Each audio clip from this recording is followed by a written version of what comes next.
Келесі метонимияны түсіндік деп ойлаймын.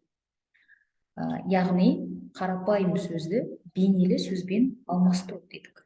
Әйелді ақ жаулы, қыз баланы нәзік жан деп қолдану, әскерді қол, бүркітті мұзбалақ деу, қылышты наркеске деу деген сияқты бейнелі адамға эмоциялық тұрғыда әсер ететін сөздермен алмастыру. Келесі, енді тағы бір құбылтудың түрлерінің бірі бұл ирония. Ирония мен сарказм негізі қатар жүреді, бірақ екеуінің кішігірім айырмашылықтары. Ирония дегеніміз, бұның ішінде де күлкі бар, бұның астарында да кекесін бар, бірақ ол бетін жауып береді. Яғни сен сөзді тыңдағанда, ирония арқылы келіп тұрған сөйлемді оқыған кезде, оның астарындағы ойды өзің тауып, кекесін екендігін байқау керек. Бұл, мысалы, қарапайым ғана мысал келтірейік, мына мен жазып қойдым. Қара кісіні аппағым деп еркелету, аппағым деп айту. Пұшық адамды қоңқақ деу. Қоңқақ деген сөз мұрны үлкен деген білдіреді. Пұшықтың мұрны кішкентай ғой. Демек, мен қоңқақ деу арқылы, аппақ деу арқылы ана қара кісінің намысына тигім келіп тұр. Немесе қоңқақ деу арқылы, мұрны үлкен деп айту арқылы пұшық адамға өзінің мұрнының кішкентай екенін сезіндіріп келіп тұр.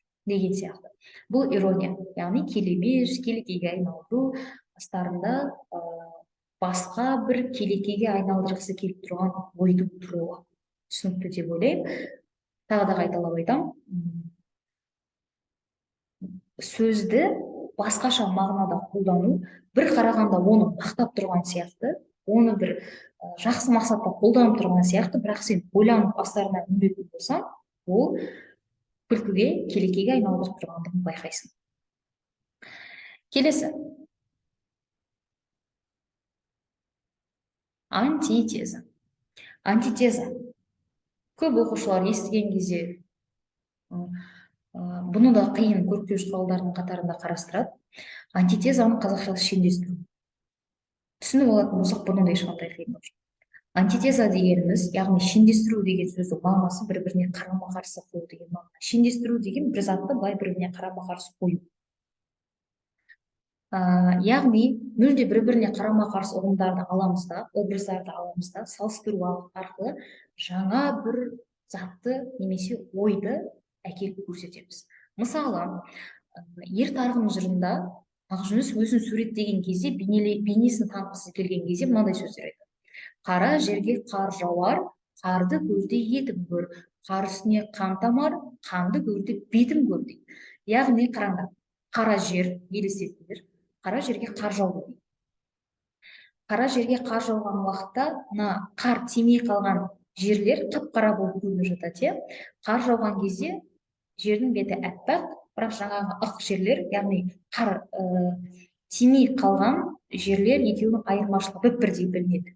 Қара жер мен қарды, анау қап-қара, мынау аппақ. Түсіндірсіңдер ме? Осы қарға қарада қар қалай қара жер бар кезде аппақ болып көрінеді, сол сияқты менің етім де аппақ дейді, менің денем де аппақ, оның міні жоқ дейді. Сосын айтады, қардың үстіне қан тамады, қанды көрді, бетімді көр дейді. Қардың үстіне тамған қанды көрген шығарсыңдар. Яғни қардың үстіне қан таматын болса, қызыл болып, ап-анық болып, көзіме оттай басып көрініп тұрады. Сол сияқты қар аппақ, қан қып-қызыл, қардың үстіндегі қан қалай қып-қызыл болып көрінеді, дәл сол сияқты менің ақ етімдегі бетім дейді, қып-қызыл. Сондай сұлу, сондай әдемі деген білдіріп тұр. Демек, антитеза дегеніміз екі ұғымды алады да үшінші бір ұғымды шығарады. Бір-біріне қарама-қарсы қою арқылы. Қара жер мен қарды бір-біріне қарама-қарсы қойдым да, мен етімнің қандай екендігін айттым. Қар мен қанды бір-біріне қарама-қарсы қою арқылы мен бетімнің қандай екендігін айттым. Түсіндіңдер деп ойлаймын. Келесі. Гипербола. Гипербола мен литота бір-біріне қарама-қарсы ұғымдар, бір-біріне ұқсас ұғымдар, және табуға оңай көркеуіш құралдардың бірі. Тек мағынасының астарын түсініп тұрсақ жеткілікті. Гипербола дегеніміз күшейту, бар нәрсені тым әсірелеп, тым қиялдағыдай етіп көрсету. Яғни қиял бейнелерді жасауға қатысатын әдістерді білу. Қараңдар, мысалы, жоғарғы ерні көк тіреп, төменгі ерні жер тіреп. Жоғарғы ерні көк тіреп тұр, көк деген аспан ғой, көкке дейін, аспанға дейін жетіп тұр, ал төменгі ерні жерге дейін жетіп тұр. Ол мүмкін нәрсе емес қой. осыны айтады. Тым қатты күшейтіп, адамның, тыңдап отырған адамның, оқырманның, тыңдаушының, тыңдарманның эмоциясын одан сайын арттыру мақсатында қолданылатын өртеуіш құралдың түрі. Әсіресе бұл батырлар жырында көптеп қолданылады.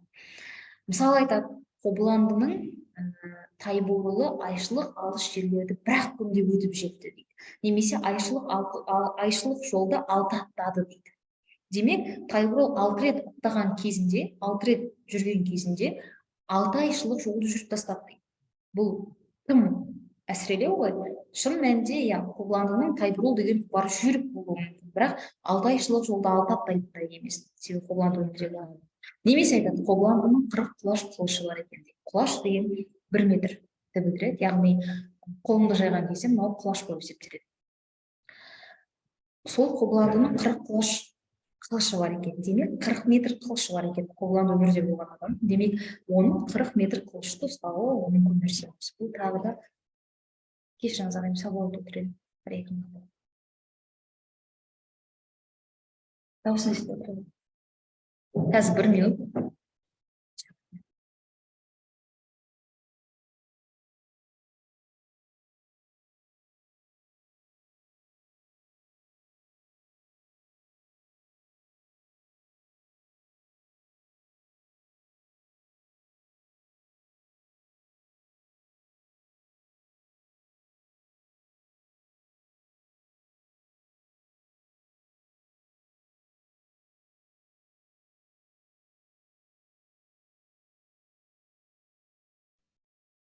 Жалғастырайын.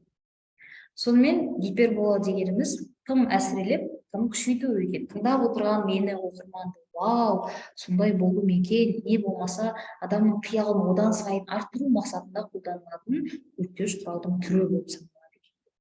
Келесі, литота. Осыған қарама қарсы ұғым. Ой, не литотам қайда? Қазір 1 минут. Онда литота енгізілмей қалыпты. Жақсы, мен ауызша айтып кетейін, барынша мұқият тыңдап алайық. Литота дегеніміз дәл гиперболаға қарама қарсы ұғым. Яғни гипербола тым үлкейтіп әсірелейтін болса, литота керісінше тым кішірейтіп суреттеп береді. Мысалы айтады, оның еріндері оймақтай ғана екен. Оймақ деген, мына тігін тігетін қыздар болса біледі, қолға ине кіріп кетпеу үшін қолданылатын кішкентай ғана темір, кішкентай ғана көлемі. Сол сияқты оның ерін оймақтай ғана екен дейді. Оймақтай ерін болмайды. Адамның әсерін, қиялын арттыру мақсатында оны тым кішірейтіп көрсетеді. Бұл литота. Гиперболаға қарама қарсы ұғым. Екі ұғым қатар жүреді. Келесі. Синекдоха. Бұл да метонимия сияқты біздің оқушылардан көп қиналатын, көп ойланатын, өртеуіш құралдардың ішіндегі ең қиыны деп білетін өртеуіш құралдардың бірі. Былай түсіне алайық, синекдоха, бұл қазақшасы меңзеу. Ол метонимиямен ұқсас болып көрсететін негізі. Жалпы әдебиет ғылымында, әдебиет теориясы деген бөлек өзінің ғылым бар ғой, осы ғылымда синекдоха мен метонимияны бөлек ажырату қиын көпшілік. Тіпті қарапайым ғалымдардың өзі синекдоха мен метонимияның ара-жігін толық ажыратып көрсете алмайды бізге. Бірақ біз бұның мынандай жолын қарастыра аламыз. Синекдоха метонимия басқа бір бейнелі сөзбен алмастыратын болса, синекдоха да дәл солай бейнелі сөзбен алмастырады. Бірақ бұл бір ұғымнан екінші ұғымға ауысқан кезде бұл үлкен нәрсені кіші қылып көрсетуі мүмкін, жалпыны жалқы деп көрсету, жалпы заттың жалпысын алуы мүмкін, бүтін нәрсенің бөлшегін алып көрсету, немесе бөлшекті бүтіндеп көрсету мүмкін. Осы аралықта ажыратып аламыз. Және синекдохада метонимияға қарағанда сандар бар. Белгілі бір нақтылы өлшемдер болады. Мысалы қараңдар. 100 бас қой дейді. Қанша малың бар деген кезде 100 бас қой дейді. Менің 100 қой деуге болушы, бірақ мен 100 бас қой деп. Немесе былай сұрайды. Қанша қойың бар десе 100 бас деп айту. Қой. Бір жануар ғой, оның да жаңағы өзіндік қолы бар, аяғы бар, басқа дене мүшелері бар деген сияқты, бірақ солардың ішінде мен басын ерекшелеп алып отырмын. Бүтін нәрсенің бөлшегін алып тұрмын. бүтінді бөлшектеу. Сол қойдың басын ғана алып айтып тұрмын. Немесе 20 тұяқ малым, қанша малым бар десе 20 тұяқ. Малдың, бүтін малдың, ол сиыр болсын, жылқы болсын, қой болсын, тек мен тұяғын айтамын. 20 тұяқ малым бар менің. Көрдіңдер ма? Яғни бүтін нәрсені бөлшектеп алдым. Малдың тек қана тұяғын ғана атамайды. Бұл синекдоха. Не болмаса, көп қол жұмысты өндіріп жіберді дейді. Қол деген сөзі біз жаңа метонимияда мысалға келтірдік. Ол жерде әскер деген мағынада болды, иә? Енді мұнда былай деп тұр. Адамның қолы бұл еңбекке жарамды белгілі бір әрекетті жасайды мүшесі, иә? Демек, көп қол деген кезде көп адам бірігіп жұмысты тездетіп аяқтап тастады деген мағынаны білдіріп тұр. Яғни бұл жерде жай ғана қол емес, жай ғана әскер емес, жай ғана маған көмекші адам деген мағына емес, көп деген сөзді қосақтап алып тұр. Тұяқтың алдында 20 бар, бастың алдында 100 бар, сан бар, белгілі. Көрдіңдер ме? Метонимия мен синекдоханың айырмашылығы. Оның алдында мүмкіндігінше не болады? Нақтылы өлшемдер болуға тырысады. Екеуі бір-біріне ұқсап қалған жағдайда. Кейде онсыз да беріле береді, яғни бүтін бөлшекке бөлшек бүтінге ауыстырылса, бұл синекдоха, сан берілмесе де. А метонимиямен ұқсап қалған кезде жаңағыдай санына қарап жатыр. Метонимия санымен өлшеммен көрсетпейді, синекдоха керісінше өлшеммен көрсетеді. Ол 100 бас па, ол 20 тұяқ па, ол көп па, аз ба, осы туралы бізге дерек береді. Келесі, 7-ші көптеп құралдың, яғни құбылтудың түрі, бұл кейіптеу. Кейіптеу мен аллегория бір-біріне ұқсайды. Аллегорияда құбылтудың ішіне кіреді, троптың ішіне кіреді. Енді айырмашылығы. Кейіптеу дегеніміз әртүрлі жануарларды, табиғат құбылыстарын немесе жансыз нәрселерді адам кейпіне келтіріп суреттейді көркемдік тәсілде.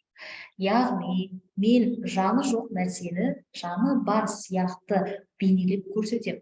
Мысалы, ақындардың өлеңдері бар ғой, жолда сары күзге арнап жазған өлеңдері бар. Күз сендей мен ешкім түсінбейді, немесе жарғай мәңгілік бала бейнедегі Лейла мен айдың арасындағы диалог бар, сонда жарғай сендей мені кім түсінеді деген сияқты айды бір жанды бейнеде алу, күзді бір тірі адам сияқты суреттеу, онымен сырласу, бұның барлығы адам кейпіне келтіріп суреттейтін тәсілге, көркемдік тәсілге жатады.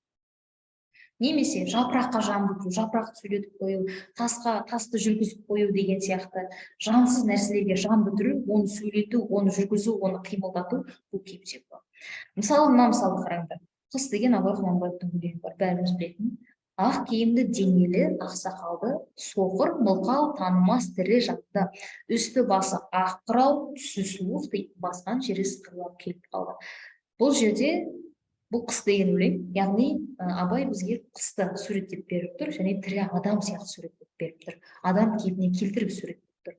Оның ақ екендігін, оның соқыр, мылқау, естімейтіндігін, көрмейтіндігін, үсті басы ақ қырау болатындығын, түсі суық болатындығын, басқан жері сықырлап келіп қалды деп бізге тірі адам сияқты суреттеп, бейнелеп көрсетіп бере алып тұр.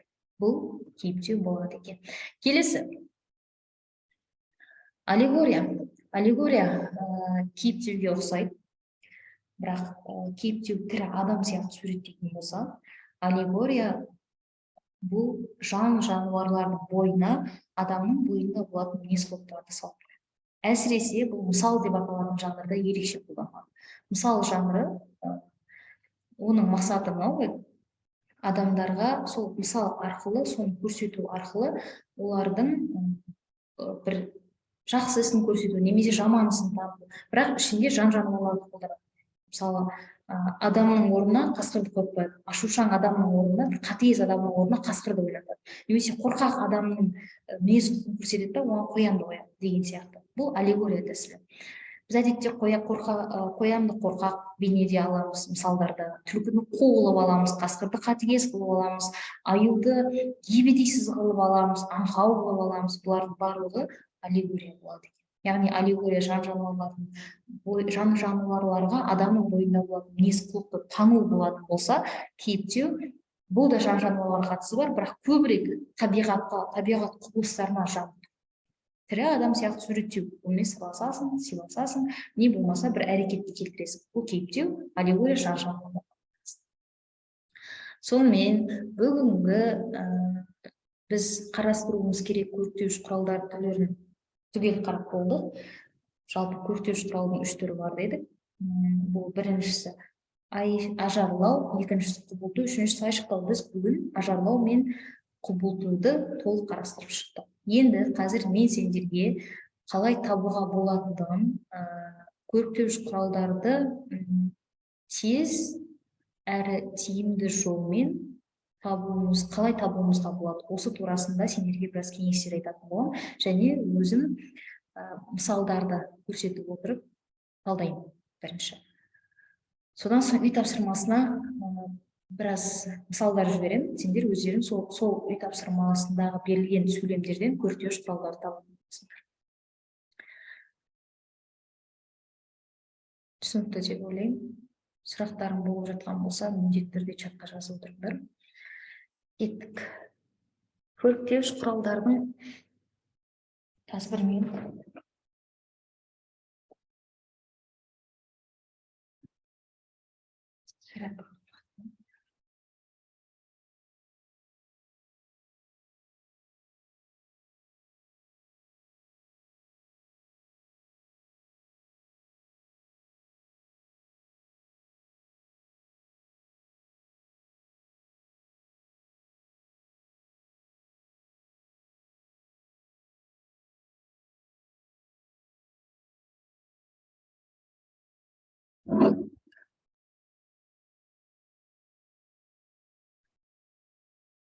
мұнда құялман өтілген балшы өлең, көңілімде көл жасаман тамшы менен, серінің сертке соққан семсеріндей өлеңнің өткірін бір алшы менен деп.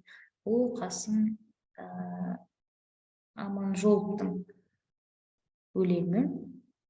Қазір былай қарай тиіспей тапты. Жалпы көріктеуіш құралдарды жақсы таба алу үшін бірінші аса мұқият болу керек. Мұнда мен жазып отырайын. Ескере жүрсіңдер. Аса мұқияттылық міндетті түрде сендерге беріліп тұрған көріктеуіш құралды табу керек сөйлемдеріңді бірнеше рет оқыңдар. Яғни бұның ішінде бірнеше рет оқу керек. Келесі. Екінші, аса мұқият қарап алғаннан кейін, бірнеше рет оқығаннан кейін мағынасын түсінуге тырысасыңдар. Сендерге не айтқысы келіп тұр? Яғни, қандай ұғымды, қандай бейнелі мақсатта бергісі келіп тұр, астарында не жатыр, және оны қандай көріктеуіш құралдар арқылы бергісі келді. Осыған мағынасын түсініп алғаннан кейін барып қана жүзеге асыруға тырысамыз. Үшіншісі, демек, өзің білетін көріктеуіш құралдарды табу, белгілеп кету осында.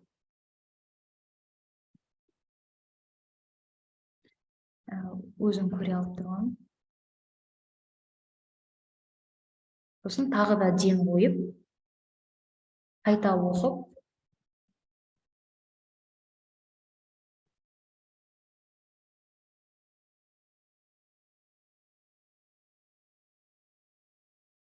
табуға тырысамыз. Бұл бірінші сайт әрекетіміз. Кеттік ендеше. Ұялман үгітілген балшы өлең, көңіліңде көп жасаман тамшы менен, серінің сертке соққан семсеріндей өлеңнің өткірін бір алшы менен. Сөздер түсінікті деп ойлаймын, ішінде түсініксіз сөздер жоқ деген үміттемін. Үгітілген деген мұнда майдаланған деген мағынаны білдіреді, балшықтың не екендігін білеміз. Көңілімде көп жасаман, серінің сертке соққан семсеріндей болады, түсінікті. Қараңдар енді. Мұнда жалпы мағынасы өлеңнің, өлең қандай болу керек?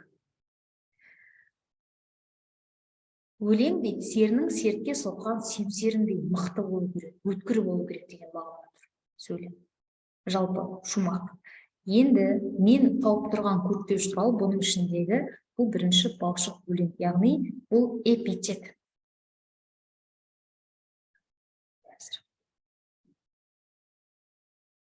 Мында мен эпитет көріп тұрмын. Бірінші. Яғни қандай? Балшық не өлең. Өлеңнің тура мағынасында балшық дейтін түр жоқ. Иә? Демек бұл эпитет екендігі анық. Келесі. Серінің сертке соққан семсеріндей. Бұл теңеу. Теңеудің бірінші жасалу жолы арқылы жасалған. Дай, дей, тай, тей деген бірінші жасалу жолы арқылы тұр мында көріктеу шығады. Теңеу яғни. Теңеу бізде кіреді. Мында жазып қояйық, жазып отырайық. Мында теңеу. Теңеу бізде ажарлаудың ішінде. Ал эпитет, балшық өлең эпитет болды. Ой, бұл мында жазу қиын екен. Бұл ажарлаудың ішінде. Келесі.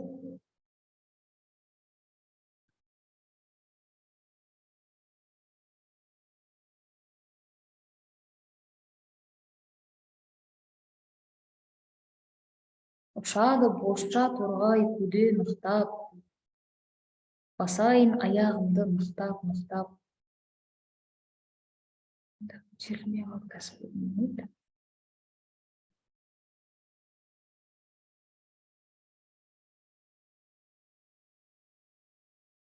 Басасын аяғымды нықтап, кәрежем естімейді нана берсін, берейін өлең мен шын шықтап дейді. Босша торғай, бозға ұқсайтын торғай, көдені ықтап ұшап дейді. Басасын аяғымды нықтап басасын. Кәрежем естімейді нана берсін, берейін өлең мен шын шықтап. Бұл Абай жолы шығармасында қайтқанда деп аталатын тараудағы үзінді. Абайдың әжесінің құлағы нашарлап қалған, Абай оқудан келген кезінде, сол кезде жанындағы жеңгелер әзілдейді, үшкіріп әжеңнің халі нашарлап қалды, құлағы нашарлап қалды деген кезде, Абай негізі үшкіру деген сөз дұға оқу, дем салу деген мағына ғой. Абай ондай жақтыра бермейді екен, сөйтіп әзілдеп осы өлеңді айтады. Кәрежем естімейді ғой, нана берсін, мен өлеңмен ұшықтап берейін деп. Енді қараңдар, бұл жерде қандай көптеуіш құралдары бар? Босша торғай. Бұл теңеу. Қандай торғай? Босша торғай. Біріншіден теңеу. Теңеу болмаған жағдайда бұл эпитет деп болады. Қандай торғай? Босша торғай. Жауаптардың ішінде үнемі теңеу бола бермеуі мүмкін. Мысалға, теңеу жоқ. Дәл осындай сендерге мысал берілді, эпитет бар. Эпитет, метафора, метонимия, тағы басқа варианттар бар, бірақ дәл теңеу жоқ болатын болса, эпитетте таңдай аласыңдар. Себебі мына жерде босша торғай. Қандай торғай? Босша торғай. Эпитет болады. Келесі.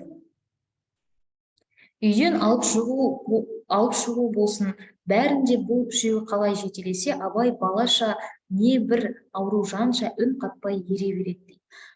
Бұл Абай жолы шығармасындағы соңғы тарауларда Абайдың жағдайын нашарлап кеткен кезегін көрсетеді.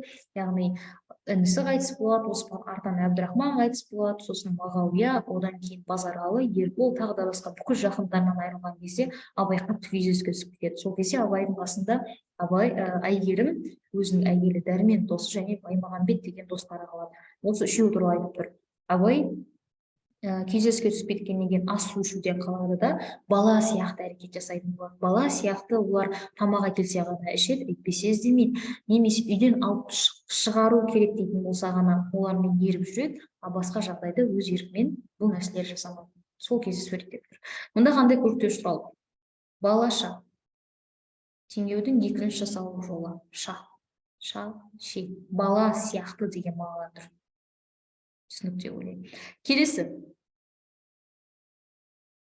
Ұлы кеуден ыстық демі тоқтады. Шөл даланы жарып аққан дарияда игілік өмір. Қазір кішірейтейін.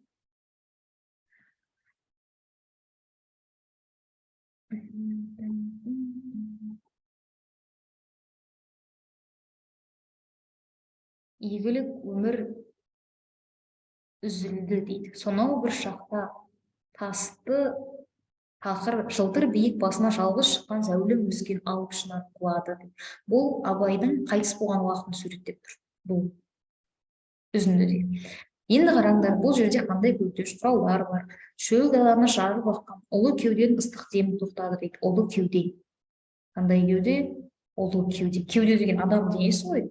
Ал ұлы дейтін болса бейнелі мағына тұр. Яғни ең күшті, сөз жетпес, баға жетпес деген мағына тұр. Демек бұл эпитет болады. эпитет. Келесі, шөл даланы жарып аққан дариядай теңеу бар екен бізде. Келесі, игілік өмір. Қандай өмір? Игілік өмір. Яғни бұл эпитет болады. Игілікті өмір, жақсы өмір, адамға жағымды өмір, өзі үшін жақсы сүрілген өмір.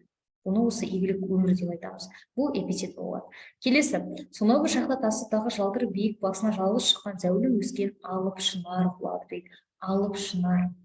Зәулім өскен, міне, жалтыр биік басына жалғыз шыққан зәулім өскен алып шынар. Мына жерде жай ғана алып шынар емес, биік басына, жалтыр биік басына жалғыз шыққан зәулім өскен алып шынар.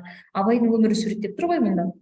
Яғни жалтыр биіктің басына, ол аяғын тайғанап кететін биік, бірақ сол биіктің басына қорықпастан жалғыз өзі шықты. Абай соншама надан адамдарға, бұған дауа бермейтін адамдардың бәріне қарсылық танытып, алып шынар болды дейді. Сол жерге жалғыз шығып өсті, өз өмірін құрды. Сол шынар құлады дейді. Демек, қандай шынар? Шынар деген сөз биік ағаш. Жалтыр биік басына жалғыз шыққан зәулім өскен алып шынар. Бұл да эпитет болды. Біз үйіргі анықтаушы не екендігін білеміз деп ойлаймын. Үйіргі анықтаушы деген неде, қазақ тілде қолданылатын термин, мынау үйіргі анықтаушы болады. Қандай? Жалтыр биік басына жалғыз шыққан.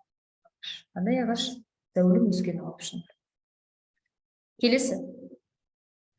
Әйгерім үшін осы жоқтауды дәрмен жазған еді, ал шерлі, күйлі, кермек сазды әйгерім өз жүрегінен тудырған. Әйгерім үшін осы жоқтауды дәрмен жазған. Бұл Абай қайтыс болғаннан кейінгі Әйгерімнің жоқтауына байланысты айтылған сөйлем. Бұнда айтады: ал шерлі, күйлі, кермек сазды әйгерім өз жүрегінен тудырған. Қандай саз? Шерлі, күйлі, кермек, саз. Саз деген сөз әуен деген мағынада. Ол әуен жай ғана әуен емес, ол шерлі, мұң бар, күй бар, оның ішінде белгілі бір көңіл күй көрсетіледі. Кермек, яғни ащы, қайғы деген мағынаны білдіреді. Осындай саз бар дейді. Бұл да эпитет болады. Қандай саз? Шерлі, күйлі, кермек саз. Келесі, төменге түсейік. Басқа күрделілеу құралдарды қарап көрейік.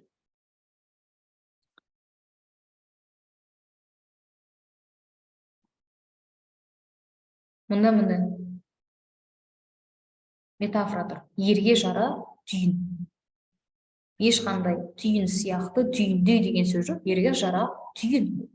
Келесі, білім бақтың қасығы, білімсіз бақ әлде кімнің азығы дейді. Бұл да метафора болып табылады. Міне дефис арқылы тұр. Егер табу қиын болатын болса, дефиске назар аударсақ болады. Ерге жараны түйінге ұқсатты, білімді бақтың қазығына ұқсатты, білімсіз бақты әлде кімнің азығы.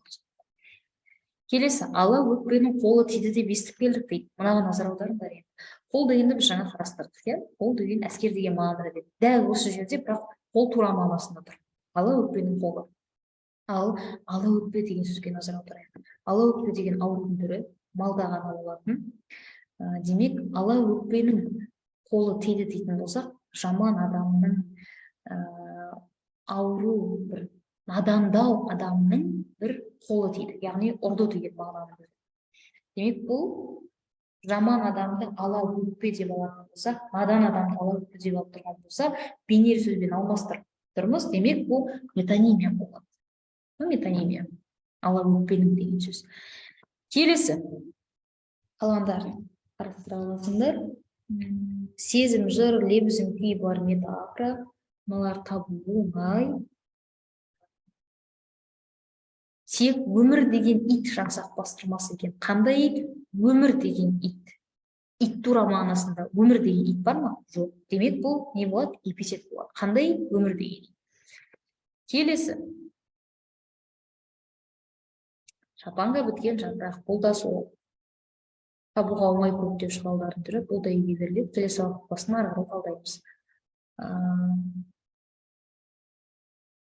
Міне, онан әрі суаным, аз да болса жуаным.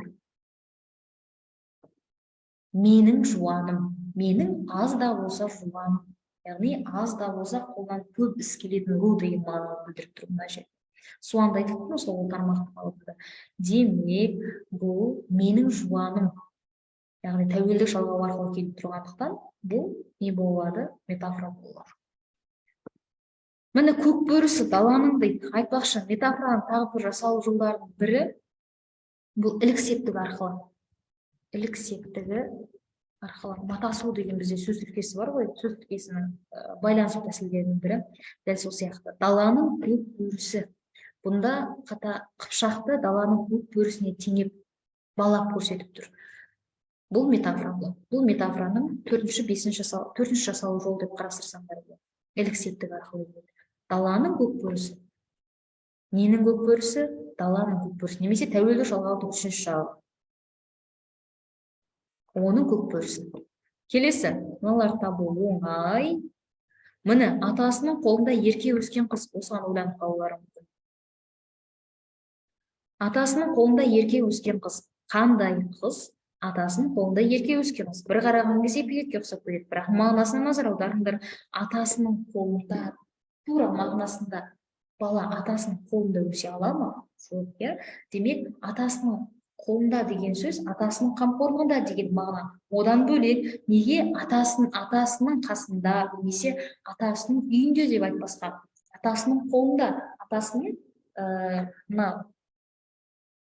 дене мүшелерінің ішіндегі қолын ерекшелеп бөлік деп алды. Бүтін атасы, бөлшек оның қолы. Демек, бұл не болады? Бұл синек доха болады.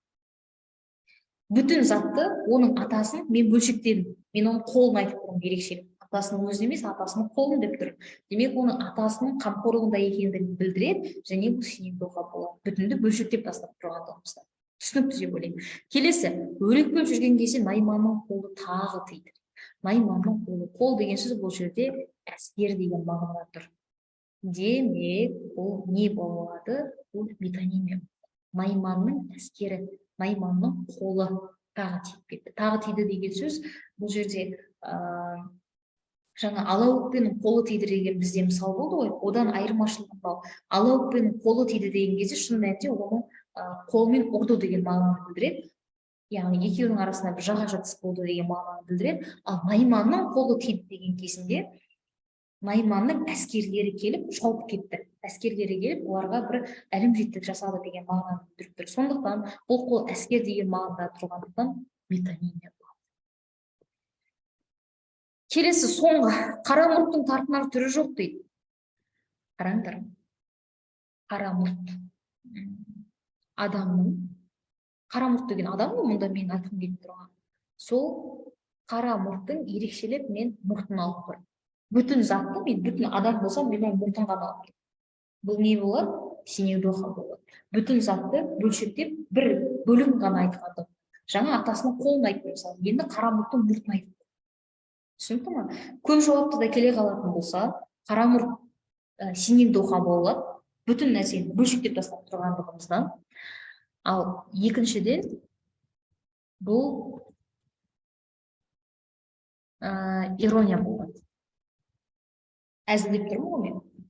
Қара мұрттың мұртына тиісіп тұрмын. Көрдіңдер ме? Қара мұрт деп атау арқылы оны бір ерекшелеп көрсеткендей болғандығымен, сол қара мұртына ерекше ден қоятынымды, акцент беретінімді және оны сықаққа айналдыратынымды білдіріп тұр. Түсінікті деп ойлаймын. Түсінбей қалғандарың болса жазыңдар. Жақсы, осымен қалған мысалдар сендерге беріледі, өздерің қарастырып табатын боласыңдар.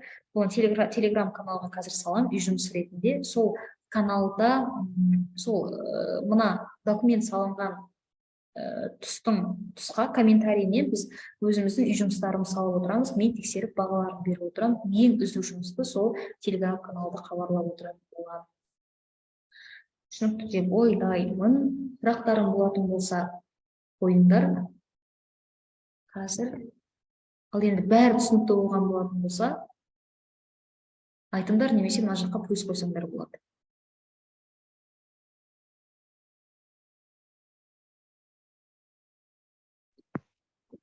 Апай өткен слайдты жібересіз ба?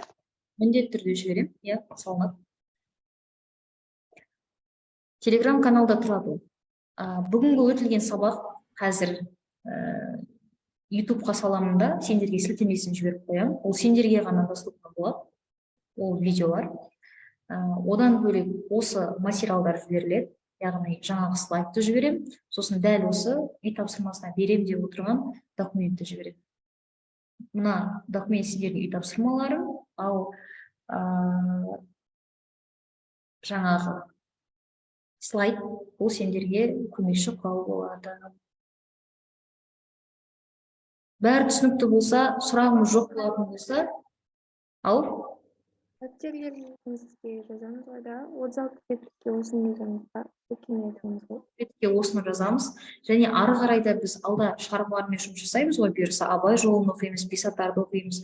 Сол шығармаларды оқу барысында осы көріктеуіш құралдарға талдап отыратын боламыз. Сондықтан жаңағы дәптерлерді міндетті түрде керек, бөлек дәптер алып жазыңдар. Түсінікті деп ойлаймын.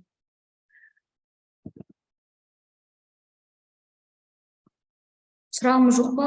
Сұрағымыз жоқ болса, ендеше келесі сабақта көріскенше, келесі сабағымыз бізде понедельник күні болады, дүйсенбі күні. Мен уақытын бір күн бұрын нақтылап айтатын боламын. Мейлінше ертерек қылдыруға тырысамын. Түстен кейінгі уақыттарда 3-4 сол уақыттарға қоюға тырысамыз. Сау болыңдар ендеше. Сау болыңыз. Sağ olun.